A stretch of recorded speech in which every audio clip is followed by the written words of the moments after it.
Bismillah Rahman Rahim. Adab, viewers and Nazreen.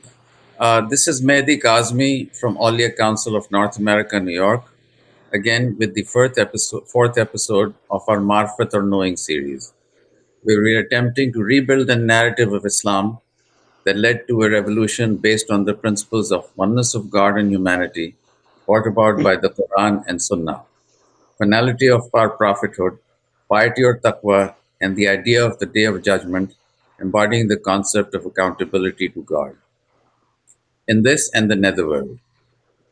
In our last episode, we discussed the concept of piety or taqwa, its individual and social effects of justice, of equality, and the sanctity of the rights of all strata and relationships in society. In today's episode, we will discuss the idea of the Day of Judgment, or Yom Akhirat, with the concept of accountability contained therein, keeping in mind that there is an end to who we are and the way we perceive this world. There is accountability to the Creator, which automatically leads to responsibilities and accountability towards others as an individuals and as a society, towards any group we belong to, and towards this planet. There is instruction in this idea to strive towards a better self and world for oneself, Jannah, and others, keeping in view the obverse, a fragmented, destructive, and harmful place called hell.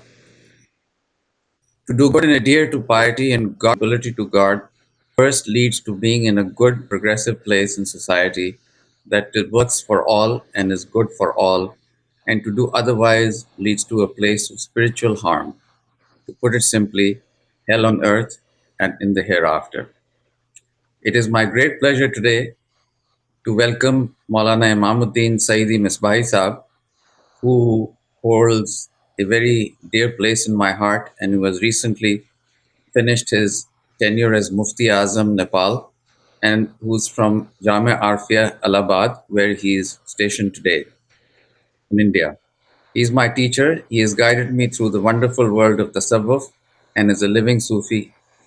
He completed his graduate studies from the University of Allahabad, has written profusely, and is an expert on Tasawwuf and lived Sufism in particular. مولانا صاحب خوش آمدید ایک بار پھر سے آپ اپنے بیان کا بسم اللہ کیجیے گا. السلام علیکم ورحمۃ اللہ وبرکاتہ.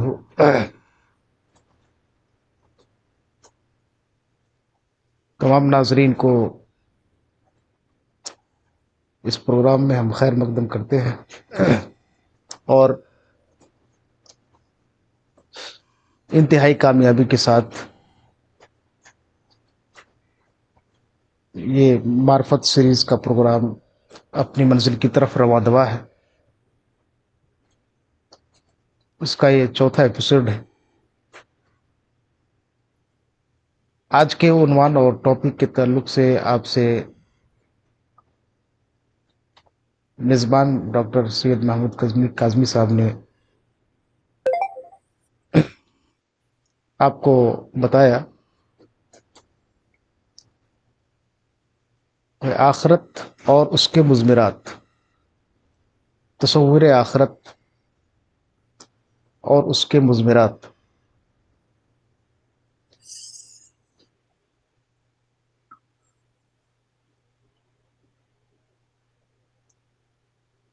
روز جزا کا تصور، ڈے آف ججمنٹ جسے کہا جاتا ہے، اس کا تصور یہ ہمارے بنیادی عقائد میں سے اور ان حقائق میں سے ایک حقیقت ہے جسے ہر انسان کو تسلیم کرنا چاہیے.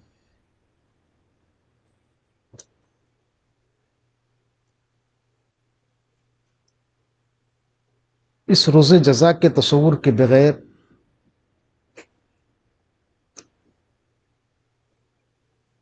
ہم اس دنیا اور اس دنیا کی حقیقت تک رسائی حاصل نہیں کر سکتے.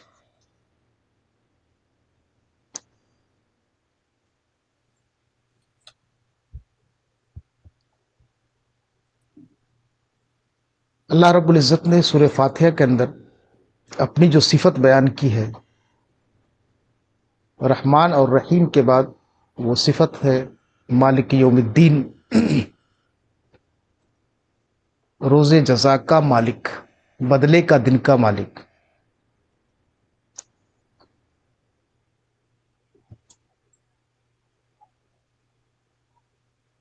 اس میں اللہ تبارک تعالیٰ نے یہ ہمیں رہنمائی فرمائی کہ جو کچھ بھی تم کر رہے ہو اس دنیا کے اندر، ایسا نہیں کہ تم اس میں آزاد ہو، شترے بے مہار ہو، بلکہ تمہارے ایک ایک عمل کا، تمہارے ایک ایک کرتوت کا حساب دینا ہے، اور سب پہ تمہاری باز پرس ہوگی، اس سے بچ نہیں پاؤ۔ اس آیت سے اللہ کی صفت ہی نہیں بلکہ اس بات کا بھی نتیجہ اخذ کیا جاتا ہے کہ روز جزا ہے، اس کا واقع ہونا یقینی ہے، بدیہی ہے، ایسا یقینی کہ جس طرح ہم دیگر واقعات اور حقائق کو تسلیم کر لیتے ہیں، اسے مان لیتے ہیں، اس میں کوئی شک و تردد نہیں ہوتا، ایسے ہی روز جزا کو ماننا بغیر کسی تردد کے مسلم کر لینا چاہیے۔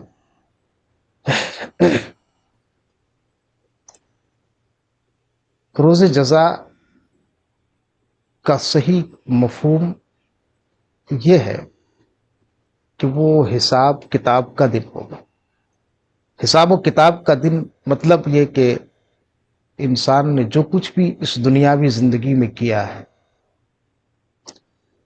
اس کا سارا مکمل کمپلیٹ حساب ہونا ہے، اور جس دن حساب ہونا ہے اسی کو روز جزا کہیے، یوم الدین کہیے، یوم الحساب کہیے، یہ سارے نام ہیں اس کے۔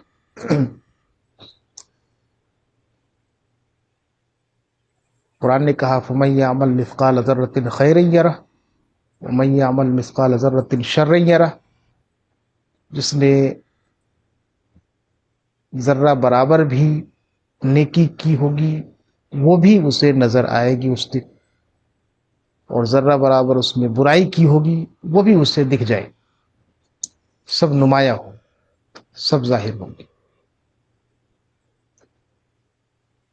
یہ ہو گیا ایک ایمان اور عقیدے کے حساب سے روز جزا کا مفہوم اور اس کا کانسیپٹ۔ اللہ رب العزت نے قرآن مجید کے اندر جن تین چیزوں کو بیان کیا، مبادیات کہہ لیں اسے، اساسیات کہہ لیں اسے،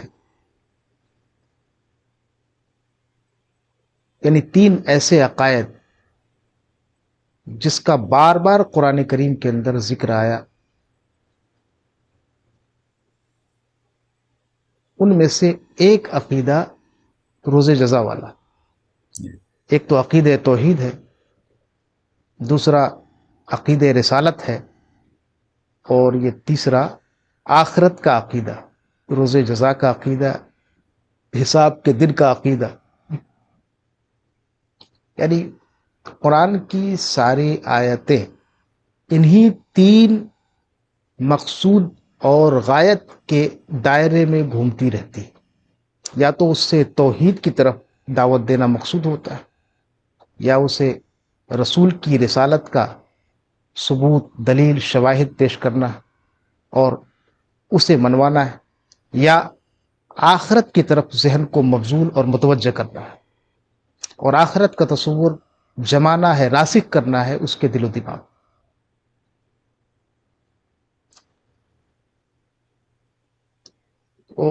گویا کہ یہ عقید آخرت اور روز جزا کا تصور یہ ایسا ہے کہ اس کے بغیر ہم اپنے آپ کو بھی بے مقصد سمجھنے لگتے ہیں، اور اس دنیا کو بھی بے مقصد سمجھنے لگتا ہے۔ یعنی اگر انسان کے اعتقاد میں سے عقیدہ آخرت کو ہٹا دیا جائے تو عقلی طور سے، منطقی طور سے انسان کا خود وجود بے مقصد ہو جاتا ہے۔ اس کی تخلیق بغیر غایت اور بغیر علت کی ہوتی، اور پھر اس دنیا کی بھی تخلیق اور اس دنیا کا نظام اور اس دنیا اور اس کارخانے قدرت میں جو کچھ بھی ہے، ہر چیز بے رنگ نظر آتی۔ کہ جب کوئی چیز اپنی غایت اور اپنے مقصد سے خالی ہو تو وہ عبث کہلاتی، یعنی بغیر کسی کام کے، بے مقصد، فضول۔ اور فضول چیز میں نہ کوئی جمال ہوتا ہے، نہ کوئی حسن ہوتا ہے، نہ کوئی معنی ہوتا ہے۔ تو خود انسان بھی اپنی تخلیق کے اعتبار سے بے مقصد ہو جاتا ہے، اور یہ کارخانے دنیا بھی اور اس کی ہر چیز بے مقصد نظر آتی۔ جی اگر روز جزا کے تصور کو ہٹا دیا جائے تو عقلی طور سے، منطقی طور سے یہ نتیجہ ظاہر ہوتا ہے۔ اس لیے روز جزا کے ثبوت پر ہمارے پاس جو آیات اور احادیث کی صورت میں جو منقول دلائل ہے، شواہد ہے، وہ تو ہے ہی۔ انسان کا عقل و شعور اور اس کی فہم اور اس کا علم اور اس کے تجربات، یہ سب مختلف صورتوں میں، مختلف اینگل سے اسے شواہد فراہم کرتے ہیں کہ روز جزا ہے، اس کا واقع ہونا یقینی ہے۔ اور یہ ایسے ہی ہے کہ اس میں بہت زیادہ دماغ لگانے کی ضرورت نہیں، اس پر ٹھوس شواہد موجود ہے۔ خود انسان کے علم اور اس کے فکر کے حساب سے اور اس کی منطق بنائی ہوئی لاجک جو ہے اس کے حساب سے اگر دیکھا جائے تو اس کا ثبوت واقعی ہے، یقینی ہے۔ ایسا نہیں کہ اس میں کوئی آدمی بہت جا کر کے لیبورٹری میں سرچ کرے اور اس کو مدتوں لگا کر کے تب جا کر کے یہ نتیجہ اخذ ہو، نہیں، یہ بدیہی چیز ہے۔ اس لیے میں نے بتایا کہ یہ تو ہر شخص جانتا ہے کہ انسان کے اندر، اس کی فطرت میں اللہ رب العزت نے خیر و شر کی تمیز کو الہام کر دیا، گویا کہ فیڈ کر دی۔ قرآن مجید میں کہا گیا فَأَلْهَمَهَا فُجُورَهَا وَتَقْوَىٰ، ہم نے اس کے اندر فجور یعنی برائی اور تقوی یعنی اچھائی دونوں کا شعور اس کے اندر رکھ دیا۔ اور یہی شعور جو ہے انسان کے اندر ایک عدالت قائم کرتا ہے، اور وہ اسے متنبہ کرتا رہتا ہے، خبردار کرتا رہتا ہے۔ اگر اس نے غلطی کی ہے تو اسے اندر سے خبردار کرتا۔ یہ ہر انسان کی فطرت کے اندر، ایسا نہیں کہ کوئی کہے ہاں اس کی فطرت مسخ ہو گئی ہو، فطرت ہی ختم ہے، فطرت سلیمہ نہیں ہے، تو اس کی بات نہیں کرتا۔ جس کے اندر فطرت سالم ہے تو اس کے اندر خیر و شر کا شعور اور اس کی تمیز رکھی گئی۔ کانشنس یا ضمیر اس کو کہہ لیں۔ ایبسولوٹلی، ہاں، ضمیر بھی کہہ سکتے ہیں اس کو، اس کے کئی سارے نام ہیں۔ جی، تو یہ جب خیر و شر کا شعور رکھا گیا اور دیکھتے ہیں کہ انسان برائی کرتا ہے تو اندر سے اسے متنبہ، تنبیہ ملتی ہے اسے کہ تم نے اچھا نہیں کیا، اس کو ضمیر کی آواز کہیے، کچھ بھی کہیے۔ تو جب یہ خیر و شر کا شعور اور فجور و تقوی کا الہام اس کی فطرت میں ہے، تو یہ اس بات کی دلیل ہے کہ انسان اپنے عمل میں آزاد نہیں، کہ جو چاہے کر کے نکل جائے، بلکہ اگر خیر ہے تو خیر ہے، شر ہے تو شر ہے، دونوں برابر نہیں ہو سکتے۔ اللہ رب العزت نے قرآن مجید میں کہا کہ تم یہ خیال کرتے ہو کہ ہم جو گنہگار اور مجرمین ہوں گے اور جو ہمارے فرما بردار ہوں گے دونوں کو برابر رکھیں گے؟ یہ تمہارا گمان ہے، ایسا نہیں ہو۔ جو غلط کرنے والے ہیں اور جو صحیح کرنے والے ہیں دونوں کو ہم ایک دائرے میں نہیں رکھ سکتے۔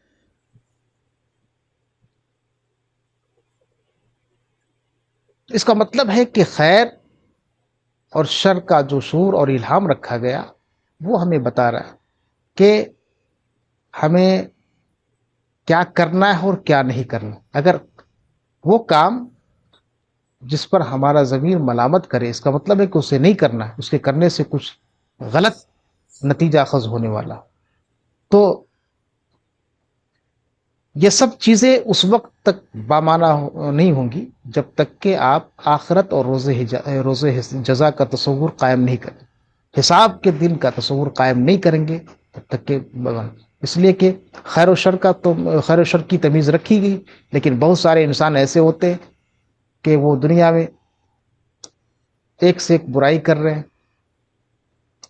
عدل کے بجائے ظلم کر رہے ہیں، اچھائی کے بجائے برائی کر رہے ہیں، اور نہ جانے کیسے کیسے کارنامے کر کے گزر جاتے ہیں، اس پر کوئی باز پرس نہیں ہوتی، وہ آسانی کے ساتھ نکل جاتے ہیں، قبر میں چلے جاتے ہیں، لیکن اس سے کوئی مواخذہ نہیں ہوتا ہے۔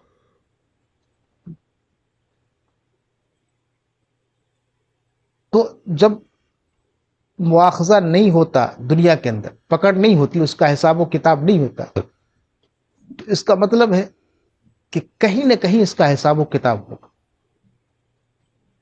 کیونکہ جب فطرت کے اندر خیر و شر کی تمیز اور اس کا الہام رکھا گیا ہے تو اس کا مطلب ہے کہ اس کا حساب و کتاب بھی ہونا ہے، جی بغیر حساب کتاب کے تو ہونا نہیں۔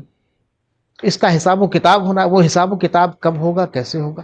تب دیکھا کہ دنیا کے اندر یہ سب تو ہے نہیں، ایک سے بڑا ایک سے بڑھ کر کے ایک ظلم کرنے والے آئے، ظلم کر کے چلے گئے، جابر بن کے چلے گئے، لوگوں کو ستا کر چلے گئے، لیکن اس کا کوئی باز پرس کرنے والا نہیں ہوا، نہ اس کے عمل کا بدلہ ملا اس دنیا کے اندر۔ تو اس کا مطلب کہ ایک دن ہے مقرر جو حساب کا دن ہے، جو مکمل حساب کا دن، کیونکہ اس دنیا میں تو ہو نہیں رہا، اس دنیا میں اس کا حساب نہیں ہو رہا، اس کا مطلب ایک دن مقرر ہے۔ اور یہ سوال اس وقت حل ہوگا جب ہم روز جزا کو مانیں گے، روز جزا کو نہیں مانیں گے تو اب یہ سب کھیل تماشا نظر آتا ہے کہ یہ سب کہانی ہے یا قصے ہے یا کہہ لیں کہ عبث ہے، تفریح ہے، اس کا کوئی مقصد نہیں۔ جب مقصد با مقصد ہم سمجھیں گے، اپنے عمل کی کوئی غایت سمجھیں گے، اور ہمارے جو بھی اعمال و احوال اور افعال ہے ان کے پیچھے کوئی نہ کوئی علت اور حکمت مانیں گے، تو لامحالہ ماننا پڑے گا کہ ان کا حساب بھی دینا ہے، اور اس دنیا میں حساب ہو نہیں رہا ہے، اس کا مطلب کہ کوئی دن مقرر ہے جہاں حساب دینا۔ دوسری جو دلیل ہے اس پر وہ ہے خود انسان کی، کہہ لیجیے انسان کی ناتمامی اور اس کائنات کی ناتمامی۔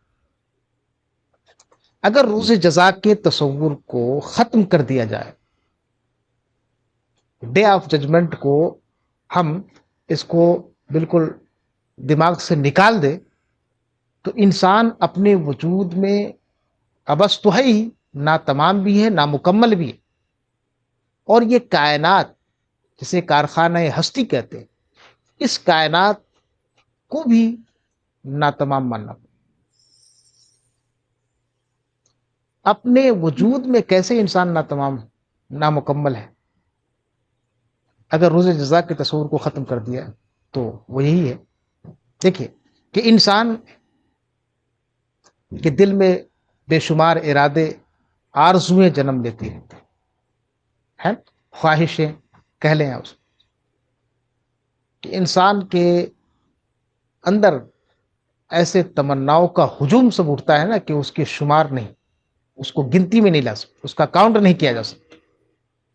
جیسے کہ غالب نے کہا کہ ہزاروں خواہشیں ایسی کہ ہر خواہش سے دم نکلے، بہت نکلے میرے ارماں مگر پھر بھی وہ کم نکلے، کہ ہر خواہش میں ہزار خواہش ہوتی. لیکن انسان یہ دیکھ رہا ہے، اس بات کا ادراک کر رہا ہے، اسے اچھی طرح سے محسوس کر رہا ہے کہ اس کی ہر خواہش اس دنیا میں پوری نہیں ہوتا. جو اس کے پاس تمناؤں کی صورت میں، آرزوؤں کی صورت میں جو اس کی طبیعت سے اٹھنے والی خواہشات ہے، ان کی تکمیل اس دنیا میں نہیں ہو پا رہی. کہیں نہ کہیں انسان ادھورا ہو کر کے ہی اس دنیا سے چلا جاتا ہے. وہ قبر میں چلا جاتا ہے اور اس کی خواہشیں ایسی پڑی رہتی. سب سے بڑی مثال یہی لے لیجئے کہ اس کی خواہش ہے کہ میں 2 سال اور جی لوں. جو موت کا مقرر ہے، اگر اس کی خواہش یہ ہے کہ میں اس کو ٹال کر کے 2 سال اور کراس کر جاؤں، تو یہ تو ممکن ہے، یہ پاسبلٹی ہے، اس کی پاسبلٹی ہے ہی نہیں. اس لیے کہ اسے مرنا ہے، اور مرنا ایک ایسی حقیقت ہے جس کو تسلیم کیے بغیر چارہ ہے نہیں. تو انسان دیکھ رہا ہے کہ خواہشیں تو اٹھ رہی ہیں، ارادے تو جنم لے رہے ہیں، تمناؤں کے گل تو کھل رہے ہیں اندر، لیکن اس کی تکمیل اس دنیا میں نہیں ہو رہی. جو بھی وہ چاہتا ہے اس کی تکمیل اس دنیا میں نہیں ہو رہی. اور یہ بھی جان لے کہ جب اندر کچھ خواہش کی صورت میں، آرزو کی صورت میں، تمنا کی صورت میں جنم لیتی ہے، تو اس کا مطلب کہ اس کی تسکین اور اس کی تکمیل کا بھی کہیں نہ کہیں انتظام. اور یہ بھی نیچرلی دیکھیں آپ، فطری طور بھوک لگی تو اس کو بھوک کی مٹانے کا ذریعہ دنیا میں ہے کہ نہیں؟ انسان کو پیاس لگتی ہے تو پیاس کو ختم کرنے کا ذریعہ اللہ تبارک تعالیٰ نے بنا رکھا ہے. یا اور جو فطری اور جبلی خواہشیں ہیں، طبیعی خواہشیں ہیں، اس کی تکمیل کے لیے اللہ تبارک تعالیٰ نے اس دنیا میں اسباب پیدا کر رکھے ہے نا. لیکن کچھ خواہشیں پیدا تو ہو رہی ہیں، لیکن اس کی تسکین نہیں ہو پا رہی، اس کی تکمیل نہیں ہو پا رہی. ہاں، اس کا مطلب ہے کہ انسان کے لیے یہاں پر ہر آرزو، ہر تمنا کو مکمل کرنے کا سامان موجود نہیں ہے. یا کہہ لیں کہ انسان کی ہر آرزو اور اس کی ہر تمنا اس دنیا میں پوری نہیں ہونی ہے. جب پوری نہیں ہونی ہے تو ایک دوسری دنیا کا تصور ماننا، جی ایک دوسری دنیا کا تصور یہ لازمی ہے. کیونکہ اٹھنے والے جو بھی خواہشیں ہیں، آرزویں ہیں، ان کی تکمیل یہ بھی ایک فطری قانون سے ثابت ہے کہ اگر ان کی تکمیل اور ان کی تسکین کا سامان موجود نہ ہوتا تو وہ اٹھتے ہی نہیں. بے خودی بے سبب نہیں غالب، کچھ تو ہے جس کی پردہ داری. تو ایسے ہی یہ خواہشیں جنم لیتی ہی نہیں، جنم لے رہی، اس کا مطلب کہ اس کی تسکین کہیں موجود ہونی چاہیے. تو گویا کہ انسان نے محسوس کر لیا کہ ہماری اس دنیا کے اندر ہر خواہش پوری نہیں ہو سکتی، ہر آرزو مکمل نہیں ہو سکتی. مطلب یہ کہ ان کی آرزوؤں اور ان کی تمنا اور ان کی خواہشات کے حساب سے دنیا ادھوری، ناقص ہے. یہ مسئلہ کہاں حل ہوگا، اس سوال کا جواب کہاں ملے گا؟ تو بس روز جزا کو جوڑ دیں تو یہ سارا مسئلہ حل ہو جاتا ہے. کہ انسان کی تمام آرزویں جو پوری نہیں ہو رہی ہے دنیا کے اندر، وہ ادھورے طور سے چلا جاتا ہے دنیا. اپنی زندگی مکمل کر کے چلا جاتا ہے، گزر جاتا ہے، اس کا مطلب کہ کوئی اور دنیا ہے جہاں اس کی ہر آرزو پوری ہونی ہے، اور اسی کو روز جزا کہتے ہیں، اسی کو روز حساب کہتے ہیں۔ جب اس کو مان لیتے ہیں تو گویا یہ سوال اور یہ اشکال ختم ہو جاتا ہے کہ اس کی تسکین کہاں ہوگی، کیسے ہوگی۔ جب ہم نے روز جزا کو مان لیا تو بلا شبہ وہاں پر یہ سوال ختم ہو گیا، اور یہ اس مسئلے کا حل ہمیں مل گیا، کیونکہ قرآن مجید میں کہا ہے وَلَكُمْ فِيهَا مَا تَشْتَهِي أَنفُسُكُمْ، کہ وہاں تمہارے لیے ہر وہ چیز ہوگی جس کی تم آرزو کرتے ہو، جو تم چاہتے ہو، جو تمہاری طبیعت چاہتی ہے، پسند کرتی ہے، وہ ہر آرزو تمہاری وہاں۔ دنیا کے لیے نہیں کہا اللہ تبارک تعالیٰ نے کہ یہاں تمہاری ہر آرزو، آخرت کے لیے کہا۔ تو گویا کہ آخرت کا ماننا یہ انسان کی کہہ لیجئے عقلی اور علمی اعتبار سے انسان کے لیے ضروری ہے، اور وہ ثابت ہے۔ دنیا کی ناتمامی بھی دیکھ لیں آپ، یہ آخرت کے تصور کو ہٹا دیا جائے تو یہ دنیا کا جمال یا دنیا کا حسن کہہ لیں یا دنیا کا معنی کہہ لیں، یہ سب خالی ہو جاتی ہے دنیا سے۔ نہ اب اس کے اندر جمال رہ جاتا ہے، نہ کوئی حسن رہ جاتا ہے، نہ کوئی رونق رہ جاتی ہے، نہ کوئی اس کی معنویت رہ جاتی ہے، یہ بے مقصد نظر آتی ہے۔ کیونکہ اس دنیا کے اندر انسان، اس دنیا کو جس نے بنایا وہ بڑا حکیم ہے، عادل ہے، اور بڑی حکمت سے بنایا ہر چیز کو، اور حکمت یہی ہے کہ ہر ایک کی تخلیق کا کچھ نہ کچھ مقصد۔ تو جی اس پوری دنیا کو بے مقصد کیسے مان لیا جائے؟ ہاں، آخرت کے تصور کو ختم کریں گے تو یہ دنیا بے مقصد ہو جائے، لیکن دنیا کو بے مقصد آپ مان نہیں سکتے، اس لیے کہ دنیا کی ایک ایک چیز کو آپ دیکھ لیں تو اس میں کتنی حکمت اور کتنی اس کے اندر اس کی قدرت، اور کتنے سسٹم سے، کتنے نظام سے دنیا کی چیزیں چل رہی ہیں۔ گویا کہ دنیا کو جس نے بنایا ہے وہ حکیم ہے، حکمت والا ہے، اور حکیم کا کوئی کام جو ہے حکمت سے خالی نہیں ہوتا۔ جی اتنی بڑی دنیا کو بغیر مقصد کے بنا دے، ایسا کیسے ممکن؟ اس کا کوئی مقصد نہیں، یعنی کوئی تفریح کے لیے محض بناتا ہے کیا؟ کوئی کھیل تماشا کرنے کے لیے بناتا ہے کیا؟ جو حکیم ہے، جو صانع عالم ہے، اور اس کی تخلیق میں ہر چیز بہت ہی زیادہ منظم، مربوط ہے، اور سب حکمت و معنویت سے بھری ہوئی۔ جیسے قرآن مجید میں کہا کہ ربنا ما خلقت ھذا باطلا، اے ہمارے رب، تو نے اس دنیا میں کوئی چیز بیکار نہیں پیدا کیا، عبث نہیں پیدا کیا، کہ اس کا کوئی مقصد نہیں، وہ فضول بنا دیا گیا، وہ بے علت ہے، بے حکمت ہے، اس کی کوئی غایت نہیں، ایسا ممکن نہیں۔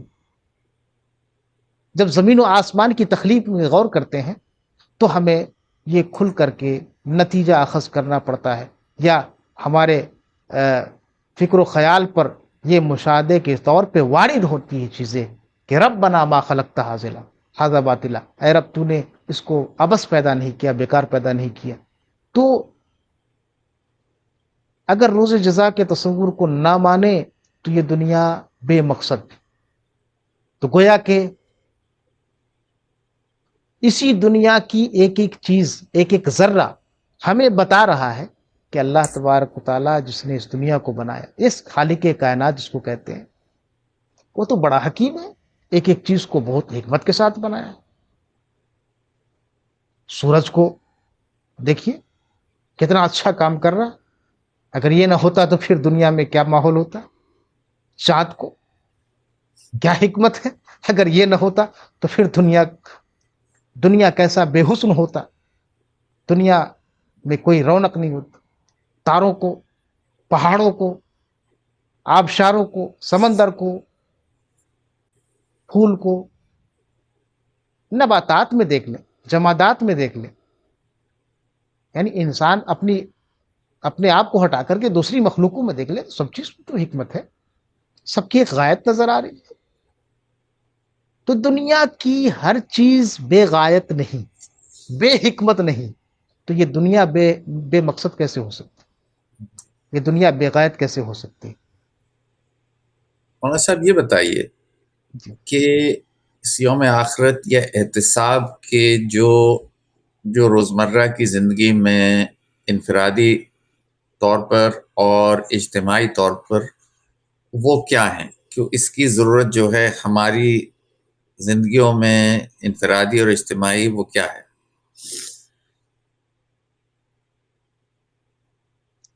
دیکھیے، انفرادی طور پر تو روز جزا کا تصور آپ یہ کو آپ نے بیان. آپ کے اعتقاد اور آپ کے ایمان سے متعلق چیزیں ہیں، تو وہ آپ کے ایمان کو درست کرتا ہے اور آپ کے اعمال کی اصلاح کرتا ہے.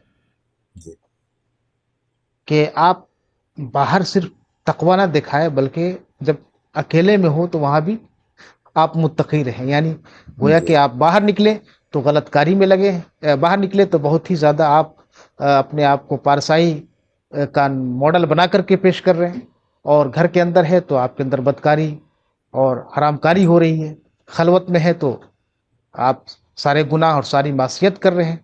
تو ان سب چیزوں سے بچنے کے لیے انفرادی طور سے دیکھیں تو خود انسان کے افکار، فکر و خیالات اور اس کے اعمال و احوال کی اصلاح کے لیے تصور آخرت، روز جزا کا تصور، یہ کمپلسری ہے، ضروری ہے، اور اس کے بغیر اس کی اصلاح ممکن نہیں ہے. کیونکہ اگر یہ تصور ہٹا دیا جائے تو پھر تو وہ آزاد ہے.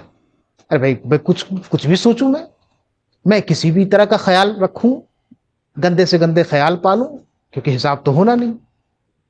جب یہ ہے کہ نہیں تم ایسا نہیں سوچ سکتے، تم اس خیال کو اپنے دماغ میں نہیں پال سکتے، تم یہ کام نہیں کر سکتے، کرو گے تو پھر سزا ہے، کرو گے تو تمہارے اوپر یہ عذاب، کرو گے تمہارے لیے یہ وعید ہے. تو جب یہ سب چیزیں رہتی ہیں تو پھر انسان ڈرا ہوا رہتا ہے، سہما ہوا رہتا ہے، اور وہ بچتا ہے. اسی کو تقویٰ کہا گیا. یعنی گویا کہ جس کو کہا جائے کہ وہ خلوت میں بھی برے خیالات سے، برے احوال سے، برے اعمال سے بچتا ہے. یہ انسان کے اس کے اپنے ذاتی اعتقاد اور اس کے ایمان سے بھی متعلق چیزیں ہیں.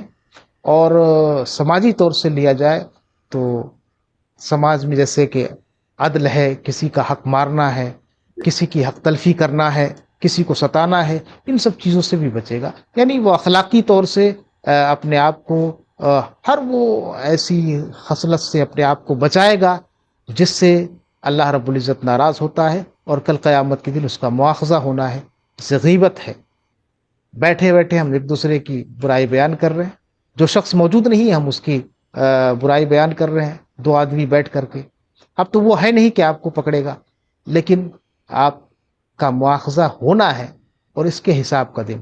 ہم بند کمرے میں دو لوگ بیٹھ کر کے کسی تیسرے آدمی کی برائی بیان کر لے اور اس سے اپنی نفس کو تسکین دے لے، طبیعت کو اپنے اس سے راحت پہنچانے کی کوشش کرے نفس کو، تو یہ تو ہو جائے گا. لیکن ایسا نہیں ہے کہ آپ بچ پائیں گے، اس کا بھی حساب دینا. تو ان سب چیزوں سے انسان جس سماج میں رہتا ہے ایک دوسرے کی غیبت سے بچتا ہے، اس کی برائی کرنے سے بچتا ہے، اس کا حق مارنے سے بچتا ہے، اس پر ظلم کرنے سے بچتا ہے، اس پر زیادتی کرنے سے بچتا ہے. اور کسی بھی طرح سے وہ یہ کوشش کرتا ہے کہ کوئی ایسا اقدام نہ ہو، کوئی ہم سے کوئی ایسا فعل صادر نہ ہو جس سے دوسروں کے لیے مشکل کھڑا ہو جائے یا دوسرے لوگ مصیبت میں مبتلا ہو جائے. وہ سماجی اعتبار سے ایک ایسا پرامن شخص بنتا ہے کہ وہ دوسرے کو راحت پہنچانے کی کوشش کرتا ہے، اس کے بجائے کہ دوسرے کو اذیت پہنچائی جائے. وہ دوسروں کو خوشی اور مسرت پہنچانے کی کوشش میں لگا رہتا ہے، اس لیے کہ اسے معلوم ہے کہ ایک دن آنے والا ہے کہ اگر ہم اسے خوشی پہنچائیں گے تو وہاں ہمیں خوشی ملے گی، لیکن ایسے یہاں پہ ہم نے اس کو اذیت پہنچائی تو وہاں ہمیں اذیت کا سامنا کرنا پڑے گا. ہم بچ نہیں پائیں گے اللہ کے حساب سے اور اس کے مواخذے سے اور اس کی گرفت سے. ان بطش ربک لشدید، اور تیرے رب کی پکڑ تو بڑی سخت ہے، اتنی سخت ہے کہ تم کسی بھی طرح سے فرار اختیار نہیں کر سکتے.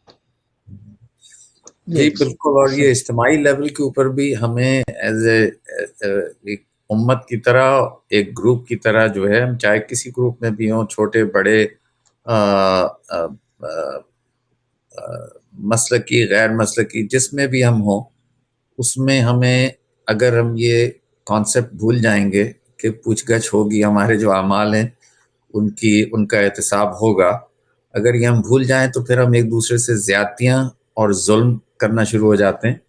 اور اس میں جو ہے وہ احتساب جو ہے وہ اس طرف کا اگر ہم خیال رکھیں تو اس دنیا میں بھی پھر احتساب کے ساتھ جو ہے وہ ہر قوم جو ہے وہ خیال رکھے گی، اور اس میں ایک کوشن کی طرح وہ ہوگا کہ یہ لمٹس ہیں، اس سے آگے نہ بڑھنا.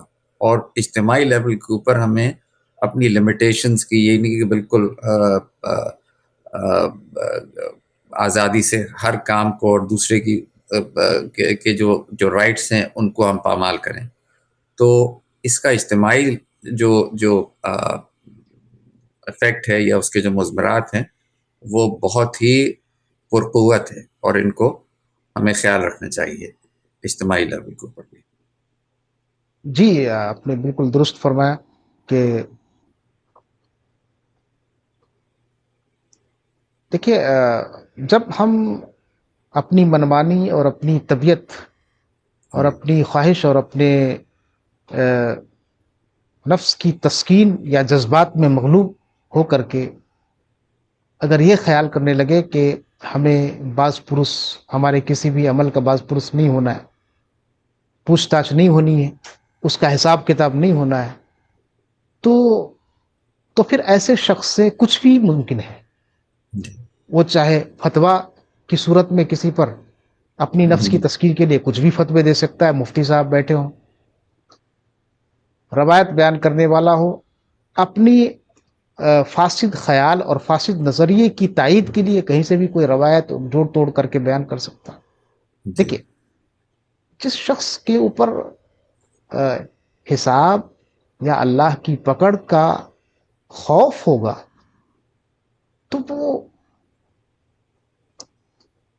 کچھ بولنے سے، کچھ لکھنے سے یا کچھ تبصرہ کرنے سے پہلے 1000 بار سوچے، ایک ایک حرف کے بارے میں سوچے گا کہ کیا بولوں کہ اس پہ گرفت نہ ہو.